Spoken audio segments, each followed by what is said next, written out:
An insane number of young Americans seem to think that socialism works. The global reality tells a very different story, but not necessarily the one you think. We expect socialism to destroy economies, and it does, everywhere. But that's not all it destroys. I'm Michael Quinn Sullivan with a reflection on life and liberty.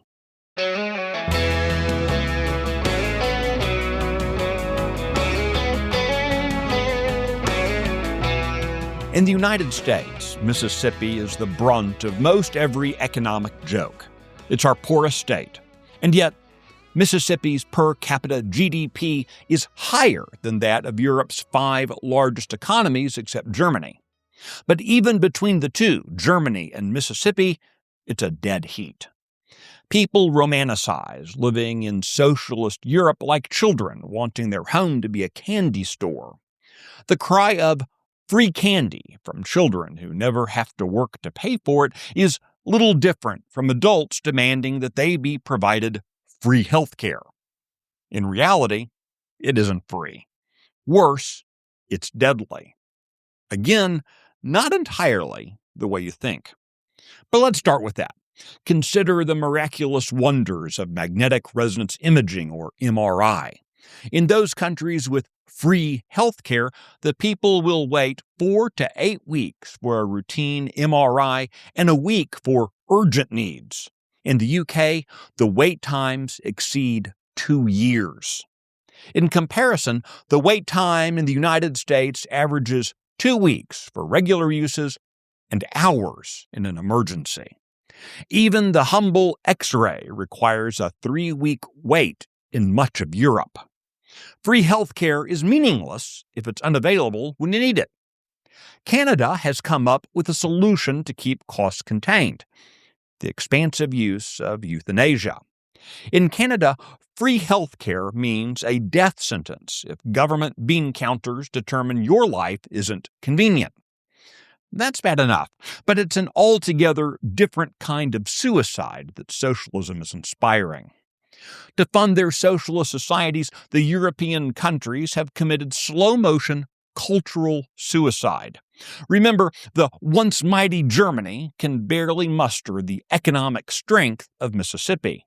The United Kingdom, upon which the sun reportedly never set, is now in its twilight years economically and culturally.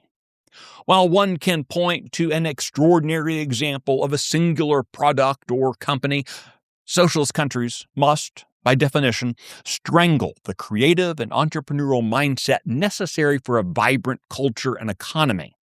Socialist governments are hungry leviathans that must be fed at an exponential rate. Small business owners, wealthy investors, large corporations, the elderly, the infirm, all must be devoured. The advocates of socialism understand this, even if their acolytes do not. Socialism must eliminate the economic structures, societies, and cultures upon which it seeks to impose itself. There can be no competition for service or affection. There can be no higher power than government. The promise of free everything, coupled with a misplaced sense of cultural guilt driven by leftist ideology, has seen modern Europe overrun by the dregs of Islamic culture. Though overrun is not fair. That implies innocence on the part of the Europeans. No, Europe imported the very worst of the Middle East to prop up its flailing economic infrastructure against the crushing weight of socialism. One need only consider the no-go zones of Paris or the euphemistically styled grooming gang scandal in England to understand how little that carefully guided European vacation showed. Indeed, what visitors glimpse of modern European culture is merely a continent-sized museum of 18th century life. So then, why do 62% of American adults under 30 say they hold a favorable view of socialism? Or, even more worrisome, that 34% of the same group have a similar view of communism? Those worldviews together drove more than 110 million state-sponsored murders in the 20th century and continue producing misery and despair today. Yet they're being spoon-fed as fairy tales to American children every day. It was one thing when tenured professors in postgraduate courses waxed poetic about the glory days of Comrade Stalin. But the rapid influx of left-wing ideologues indoctrinating our elementary and secondary schools presents a greater threat to our economy and constitutional liberties. As socialism devours cultures, Islamification steps in to reanimate the corpse in the Sharia-prescribed horror demanded by its false god. Like Europe, which first fell sway to leftist ideas before welcoming Islamic radicals, one need only see Minneapolis, which allows the public broadcast of the Muslim call to prayer 5 times per day for a glimpse of the destination to which we are mindlessly running.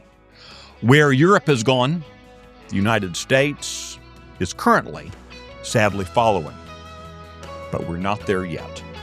There is time to act. Alarms are ringing.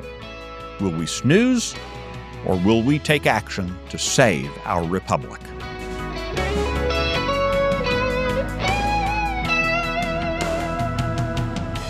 The Reflections podcast is presented by Texas Scorecard. I hope you'll subscribe and share today's edition with your friends. I'm Michael Quinn Sullivan. Thanks for listening.